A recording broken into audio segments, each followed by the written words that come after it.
तो आइए सुनते हैं मुंशी प्रेमचंद की कहानियों का संग्रह मानसरोवर भाग 3 की और एक कहानी जिसका नाम है शतरंज के खिलाड़ी।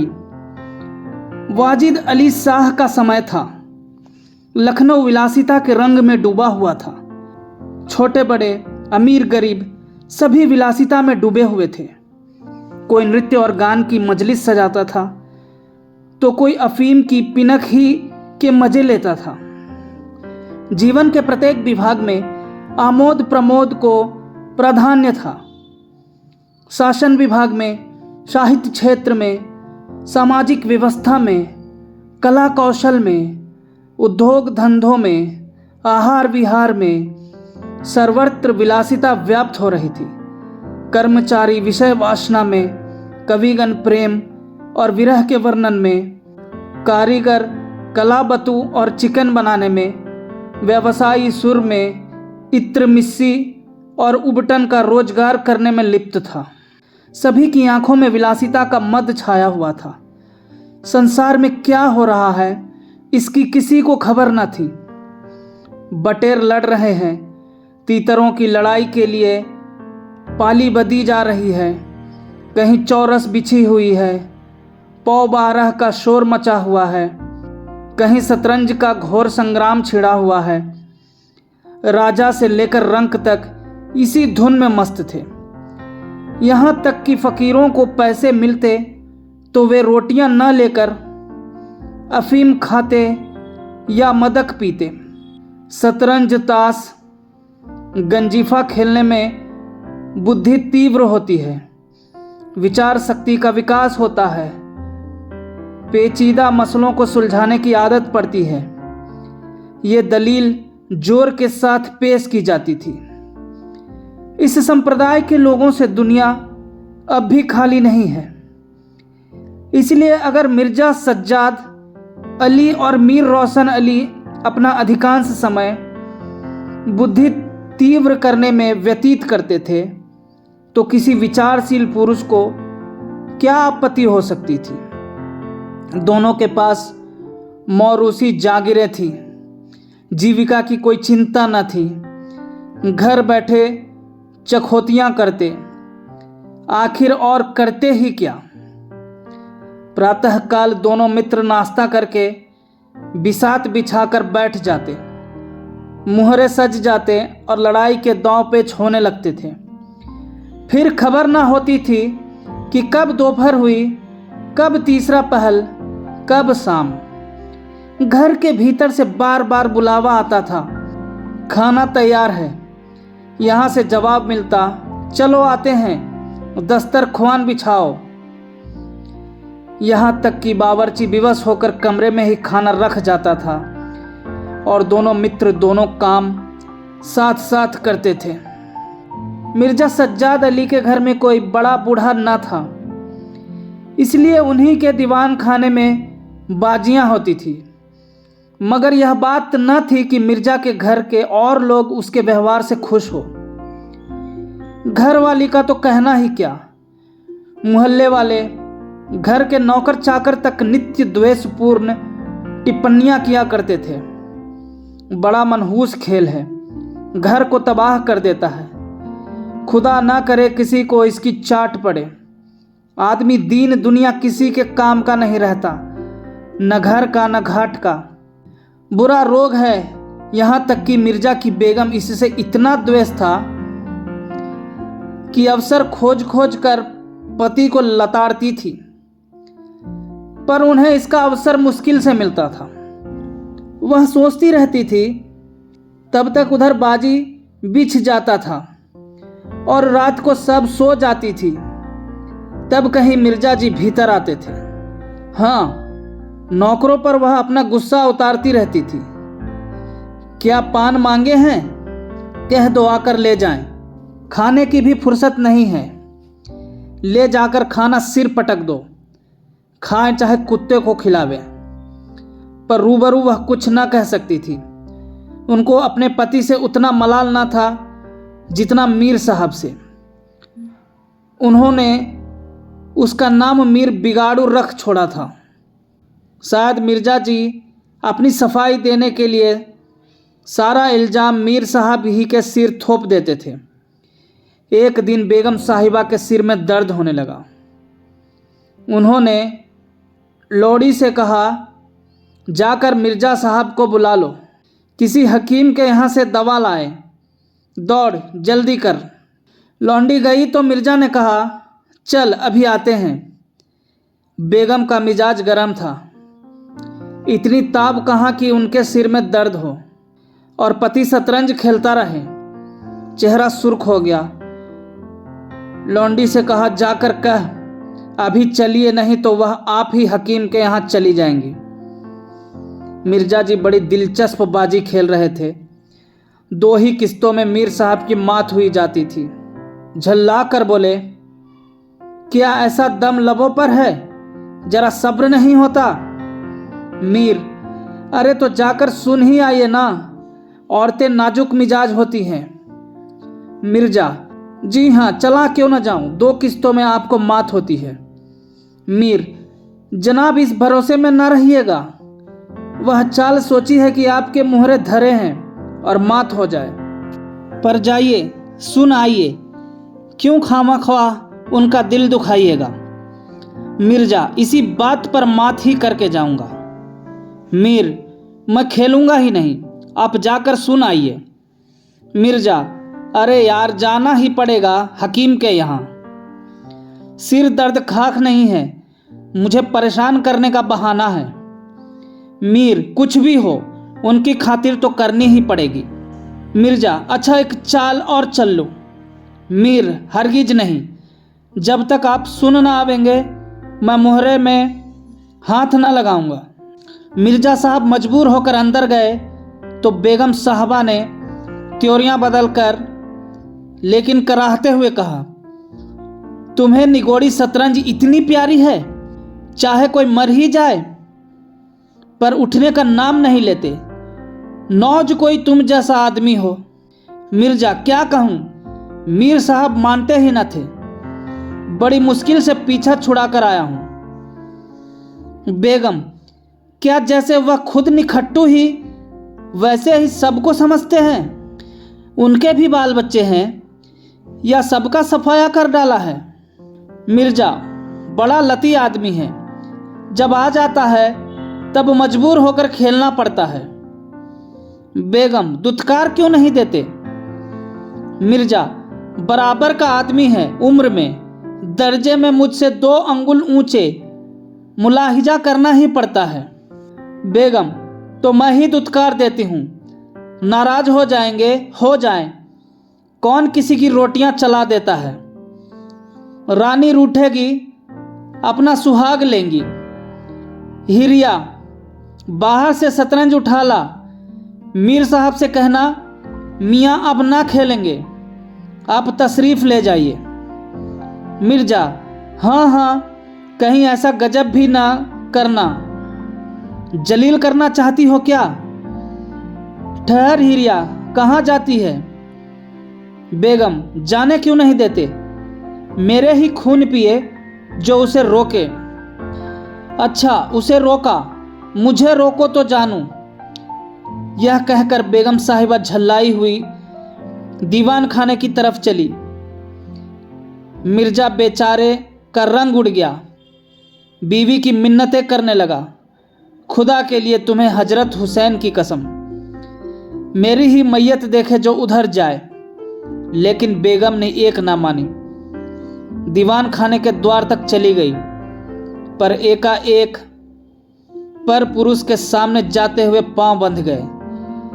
भीतर झांका, संयोग से कमरा खाली था।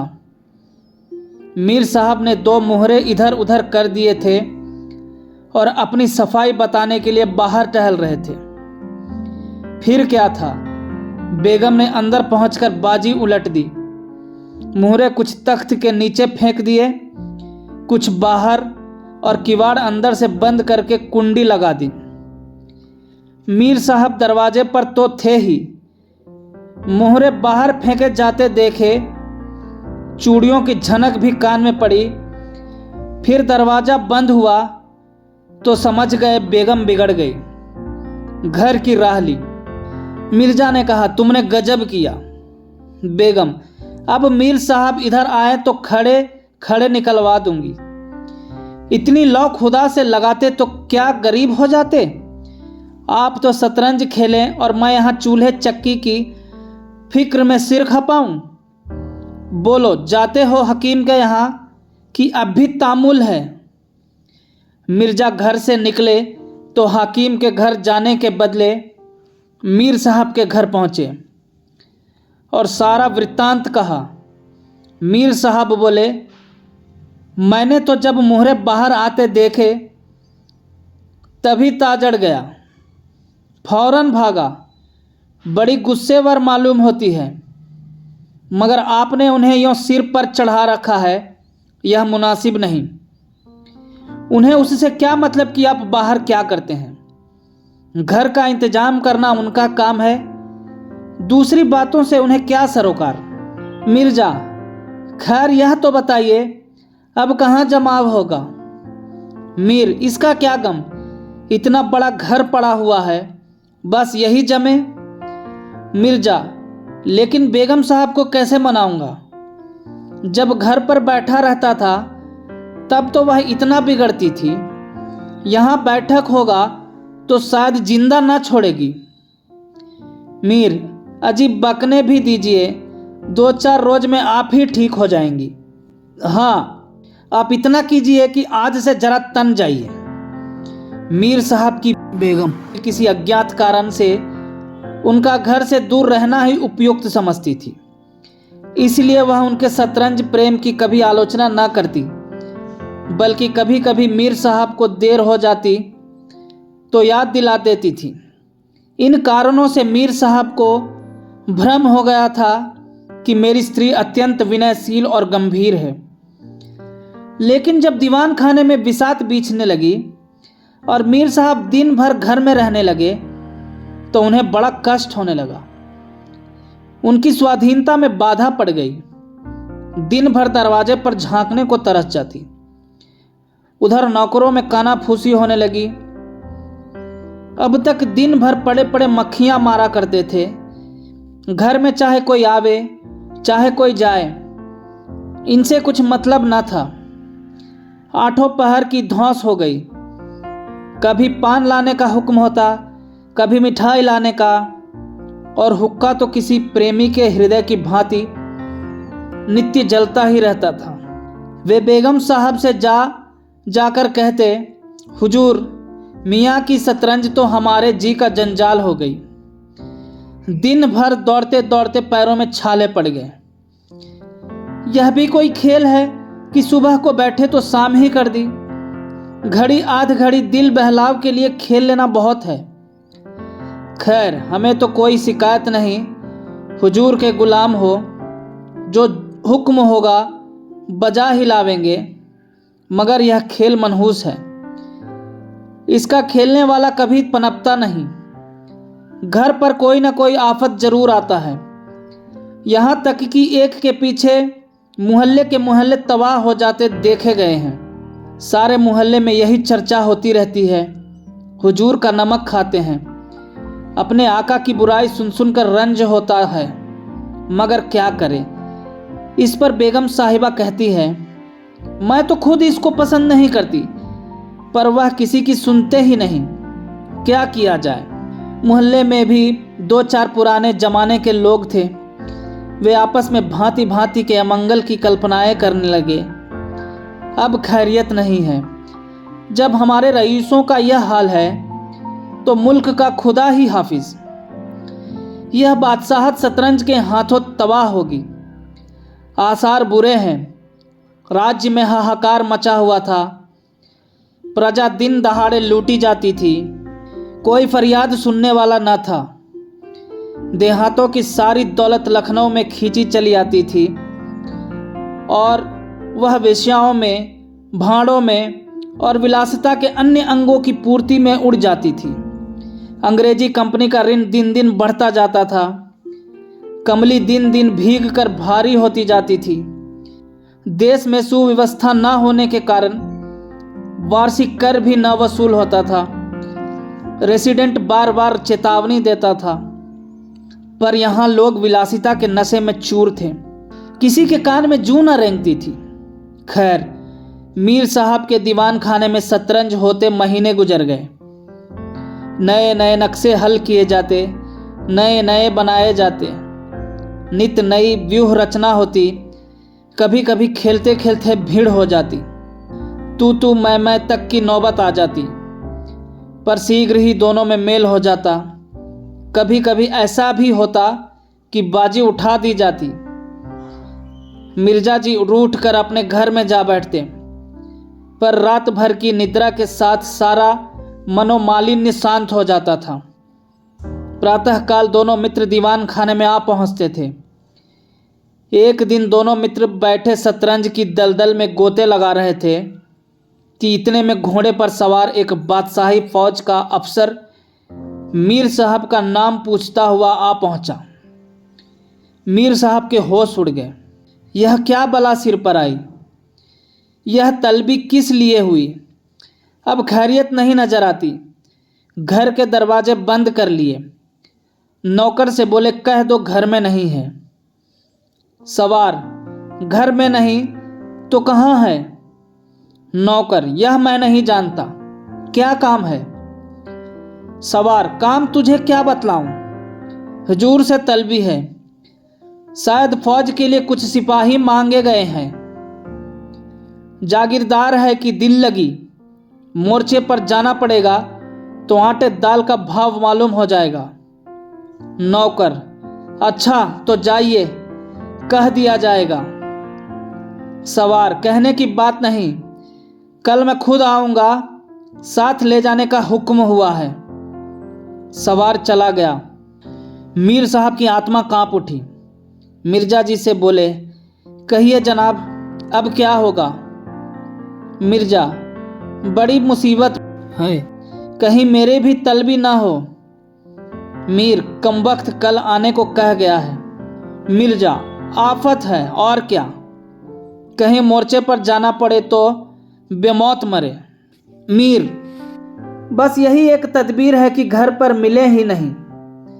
कल से गोमती पर कहीं वीराने में नक्शा जमे, वहां किसे खबर होगी? हजरत आकर लौट जाएंगे। मिर्जा, वल्लाह आपको खूब सूझी, इसके सिवा और कोई तदबीर नहीं है। इधर मीर साहब की बेगम उस सवार से कह रही थी, तुमने खूब धृता बताई। उसने जवाब दिया, ऐसे गावदियों को तो चुटकियों पर नचाता हूं।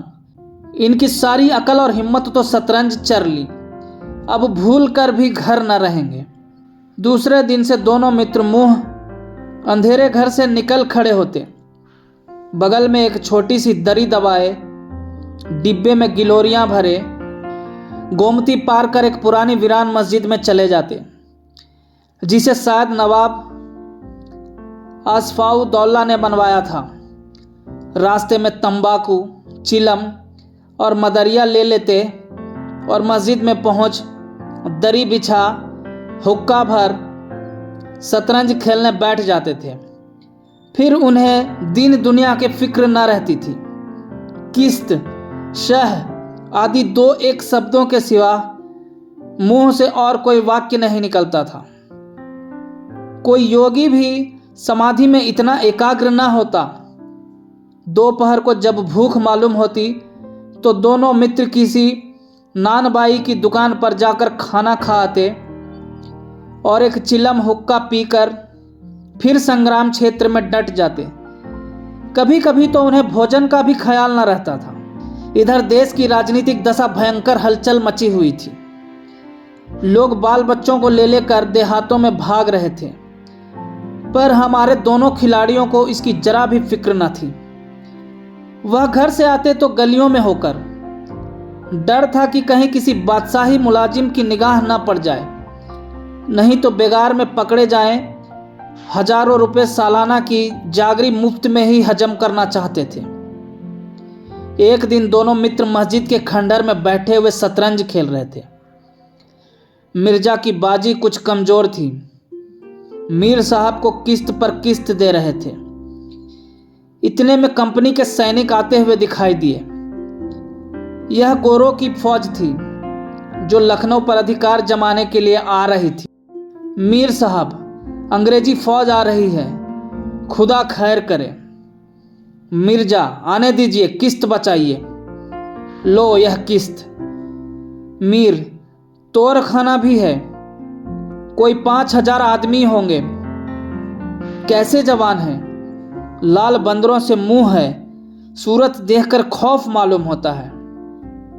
मिर्जा, जनाब हीले ना कीजिए, ये चकमे किसी और को दीजिएगा, यह किस्त। मीर, आप भी अजीब आदमी हैं, यहाँ तो शहर पर आफत आई हुई है और आपको किस्त की सूझी है। कुछ खबर है कि शहर घिर गया तो घर कैसे चलेंगे? मिर्जा, जब घर चलने का वक्त आएगा तो देखी जाएगी। यह किस्त, बस अब की सह में मात है। फौज निकल गई। 10 बजे का समय था। फिर बाजी बिछ गई। मिर्जा बोले, आज खाने की कैसी ठहरेगा? मीर, अजी आज तो रोजा है, क्या आपको भूख ज्यादा मालूम होती है? मिर्जा, जी नहीं, शहर में जाने क्या हो रहा है। मीर, शहर में कुछ ना हो रहा होगा, लोग खाना खाकर आराम से सो रहे होंगे। हुजूर नवाब साहब भी ऐसगाह में होंगे। दोनों सज्जन फिर जो खेलने बैठे तो 3 बज गए। अब की मिर्जा की बाजी कमज़ोर थी। 4 का गजर बज रहा था कि फौज की वापसी की आहट मिली। नवाब वाजिद अली शाह पकड़ लिए गए थे और सेना उन्हें किसी अज्ञात स्थान को लिए जा रही थी। शहर में ना कोई हलचल थी, न मार काट, एक बूंद भी खून नहीं गिरा था। आज तक किसी स्वाधीन देश के राजा की पराजय इतनी शांति से, इस तरह खून बहे बिना न हुई होगी। यह अहिंसा न थी जिस पर देवगण प्रसन्न होते हैं, यह कायरपन था जिस पर बड़े से बड़े कायर आंसू बहाते हैं। अवध के विशाल देश का नवाब बंदी बना चला जाता था और लखनऊ ऐश की नींद में मस्त था। यह राजनीतिक अधःपतन की चरम सीमा थी। मिर्जा ने कहा, हुजूर नवाब को जालिमों ने कैद कर लिया है। मीर, होगा, यह लीजिए सह। मिर्जा, जनाब जरा ठहरिए, इस वक्त इधर तबीयत ठीक नहीं लगती। बेचारे नवाब साहब इस वक्त खून के आंसू रो रहे होंगे। मीर, रोया ही चाहे, यह देश वहां कहां नसीब होगा। यह किस्त। मिर्जा, किसी के दिन बराबर नहीं जाते, कितनी दर्दनाक हालत है। मीर, हाँ सो तो है ही, यह लो फिर किस्त। बस अब की किस्त में मात है, बच नहीं सकते। मिर्जा, खुदा की कसम आप बड़े बेदर्द हैं, इतना बड़ा हादसा देखकर भी आपको दुख नहीं होता? हाय गरीब वाजिद अली शाह। मीर, पहले अपने बादशाह को तो बचाइए, फिर नवाब का मातम कीजिएगा। यह किस्त और मात, लाना हाथ। बादशाह को लिए हुए सेना सामने से निकल गई। उनके जाते ही मिर्जा ने फिर बाजी बिछा ली। हार की चोट बुरी होती है, आइए नवाब के मातम में मरसिया कह डाले। लेकिन मिर्जा की राजभक्ति अपनी हार के साथ लुप्त हो चुकी थी। वह हार का बदला चुकाने के लिए अधीर हो गए थे। शाम हो गई। खंडहर में चमगादड़ों ने चीखना शुरू किया। अबाबिले आ आकर अपने घोंसले में चिपटी, पर दोनों खिलाड़ी डटे हुए थे, मानो दोनों खून के प्यासे सुरमा आपस में लड़ रहे हो। मिर्जा जी 3 बाजियां लगातार हार चुके थे। इस चौथी बाजी का भी रंग अच्छा न था। वह बार बार जीतने का दृढ़ निश्चय कर संभल कर खेलते थे, लेकिन एक न एक चाल ऐसी बेढब आ पड़ती थी जिससे बाजी खराब हो जाती। हर बार हार के साथ प्रतिकार की भावना और उग्र हो जाती थी। उधर मीर साहब मारे उमंग के गजले गाते थे, चुटकियां लेते थे, मानो कोई गुप्त धन पा गए हो। मिर्जा सुन सुनकर झुंझलाते और हार की झेप मिटाने के लिए उनकी दाद देते थे। ज्यों-ज्यों बाजी कमज़ोर पड़ती थी, धैर्य हाथ से निकलता जाता था। यहाँ तक कि वह बात बात पर झुंझलाने लगे। जनाब, आप चाल ना बदला कीजिए। यह क्या कि चाल चले और फिर उसे बदल दिया जाए। जो कुछ चलना है एक बार चल दीजिए। यह आप मुहरे पर ही क्यों हाथ रखे रहते हैं? मुहरे छोड़ दीजिए। जब तक आपको चाल ना सूझे मुहरा छूए ही नहीं। आप एक एक चाल आध घंटे में चलते हैं। इसकी सनद नहीं। जिसे एक चाल चलने में 5 मिनट से ज़्यादा लगे उसकी मात समझी जाए। फिर आपने चाल बदली। चुपके से मुहर वही रख दीजिए। मीर साहब की फर्जी पीटता था। बोले, मैंने चाल चली ही कब थी? मिर्जा, आप चल चुके हैं। मुहरा वही रख दीजिए, उसी घर में। मीर, उसमें क्यों रखूं? हाथ से मुहरा छोड़ा कब था? मिर्जा, मुहरा आप कयामत तक ना छोड़े तो क्या चाल ही ना होगी? फर्जी पीटते देखा तो धांधली करने लगे। मीर, धांधली आप करते हैं। हार जीत तकदीर से होती है। धांधली करने से कोई नहीं जीतता। मिर्जा, तो इस बाजी में आपकी मात हो गई। मीर, मुझे क्यों मात होने लगी? मिर्जा, तो आप मुहरा उसी घर में रख दीजिए जहां पहले रखा था। मीर, वहां क्यों रखूं? नहीं रखता। मिर्जा, क्यों ना रखिएगा?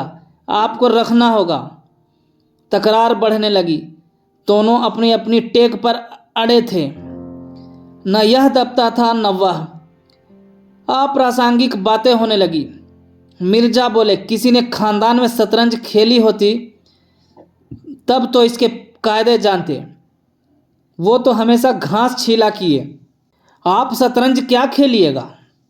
रियासत और ही चीज़ है। जागीर मिल जाने ही से कोई रईस नहीं हो जाता। मीर, क्या? घास आपके अब्बा जान छीलते होंगे। यहाँ तो पीढ़ियों से शतरंज खेलते चले आते हैं। मिर्जा, अजी जाइए भी।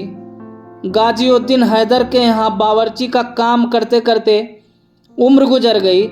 आज रईस बनने चले हैं। रईस बनना कुछ दिल लगी नहीं। मीर, क्यों? अपने बुजुर्गों के मुंह पर कालिख लगाते हो। वे बावर्ची का काम करते होंगे। यहाँ तो बादशाह के दस्तरखान पर खाना खाते चले आए हैं। मिर्जा, अरे चल चरकट्टे, बहुत बढ़कर बातें ना कर। मीर, जवान संभालिए वरना बुरा होगा। मैं ऐसी बातें सुनने का आदी नहीं। यहाँ तो किसी ने आंखें दिखाई कि उसके आंखें निकाली। है हौसला? मिर्जा, आप मेरा हौसला देखना चाहते हैं तो फिर आइए, आज 2-2 हाथ हो जाए, इधर या उधर।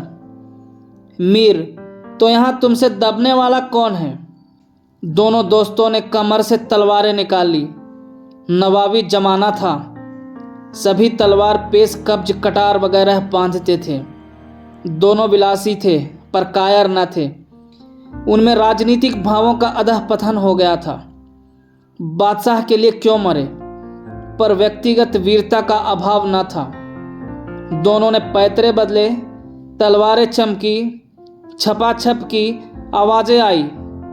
दोनों जख्मी होकर गिरे। दोनों ने वही तड़प तड़प कर जाने दी। अपने बादशाह के लिए उनकी आंखों से एक बूंद आंसू न निकला। उन्होंने शतरंज के वजीर की रक्षा में प्राण दे दिए। अंधेरा हो चला था। बाजी बिछी हुई थी। दोनों बादशाह अपने अपने सिंहासन पर बैठे मानो इन वीरों की मृत्यु पर रो रहे थे। चारों तरफ सन्नाटा छाया हुआ था। खंडहर की टूटी हुई मेहराबें, गिरी हुई दीवारें और धूल धूस रीतें मीनारें इन लाशों को देखती और सिर धुनती थी। धन्यवाद।